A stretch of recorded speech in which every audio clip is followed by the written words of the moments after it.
दोस्तों नमस्कार। आज मैं आपसे एक ऐसी कहानी शेयर करने जा रहा हूँ जो सुनकर आपको थोड़ी हैरानी भी होगी और थोड़ा दुख भी होगा।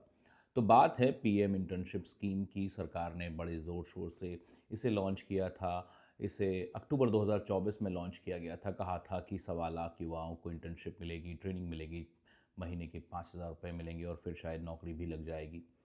सुनने में तो बहुत बढ़िया था ये।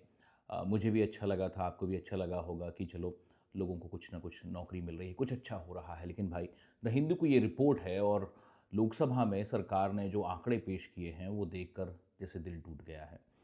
क्या आपको पता है कि कंपनियों ने इस योजना में अप्लाई करने वाले 1,65,000 युवाओं को ऑफ़र लेटर भेजे थे और इनमें से बस 33,000 ने ये ऑफ़र लेटर एक्सेप्ट किए। मतलब 5 में से केवल 1 ने ट्रेनिंग के लिए हाँ कहा और बाकी 4 ने मना कर दिया।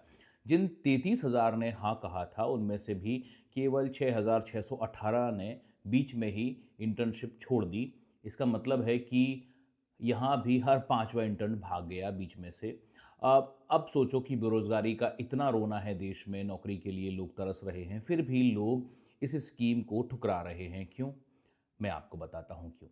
पहली बात लोकेशन। जिन युवाओं को ऑफ़र लेटर मिला उनमें से बहुतों ने कहा कि जो जगह बताई गई थी वो उनके घर से बहुत दूर थी। अब सोचो कि 5,000 रुपये अगर महीने का स्टाइपेंड है और उसमें से दूसरे शहर जाओ, किराया दो, खाना-पीना, आना-जाना, कैसे चलेगा भाई? पूरा गणित ही गलत है। अगर इतना पैसा होता तो ये सोचना ही क्यों पड़ता इन लोगों को जिन्होंने अप्लाई किया था। दूसरी बात कि बहुत सारे एप्लीकेंट्स ने बताया कि कंपनियों ने ये साफ-साफ उन्हें बताया ही नहीं कि काम क्या करना होगा, रोल क्या है, क्या सीखेंगे, कुछ भी क्लियर नहीं था। अब अगर आपको ये पता चले कि आप किसी इंटर्नशिप के लिए अप्लाई कर रहे हैं, लेकिन आपको ये ना पता चले कि क्या करना है, कहाँ जाना है, कैसे करना है, तो क्या होगा? तीसरी बात, जो लोग गए उनमें से कइयों ने कहा कि स्टाइपेंड समय पर नहीं मिलता था। अरे वाह! 5,000 रुपये पहले से ही मतलब कम है और वो भी अगर टाइम पर नहीं मिल रहे तो बेचारे ये नौजवान क्या करेंगे। और सबसे बड़ी बात कि इंटर्नशिप पूरी करने के बाद भी कोई गारंटी नहीं है कि नौकरी मिलेगी ही।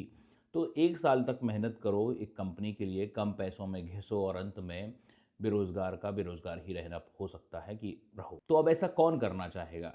तो अब मैं ये सोचता हूँ कि सरकार ने प्राइवेट कंपनियों को ये ज़िम्मेदारी दी तो उन्होंने इसे इतनी बेकार तरीके से क्यों हैंडल किया? और सरकार ने भी पहले से क्यों नहीं सोचा कि 5,000 रुपये में दूसरे शहर में कैसे कोई जिएगा? ये बेसिक चीज़ें हैं दोस्तों, लेकिन किसी ने ध्यान नहीं दिया। मैं ये नहीं कह रहा कि स्कीम बनाने की नीयत ख़राब थी, शायद सोच अच्छी रही होगी, लेकिन एग्ज़ीक्यूशन इतना ख़राब हुआ कि पूरी चीज़ जैसे फ्लॉप होती नज़र आ रही है। और सबसे दुखद बात यह है कि इसका ख़ामियाज़ा किसे भुगतना पड़ रहा है? उन युवाओं को जो बेरोज़गार हैं, जो अपने सपने पूरे करना चाहते थे, उन परिवारों को, अपने परिवारों की मदद करना चाहते थे। बेरोज़गार सिर्फ़ एक नंबर नहीं होता भाई, ये लाखों घरों का दर्द है। और जब सरकार कोई योजना लाती है तो लोगों को उम्मीद बनती है और जब वो उम्मीद टूटती है तो सिर्फ़ एक स्कीम फ़ेल नहीं होती, लोगों का भरोसा भी टूट जाता है। तो मेरा बस इतना कहना है कि अगर हम सच में बेरोज़गारी की समस्या सॉल्व करना चाहते हैं तो सिर्फ़ योजनाएँ बनाना काफ़ी नहीं होगा, उन्हें सही तरीके से लागू करना भी ज़रूरी है। ज़मीनी हकीकत को समझना भी ज़रूरी है।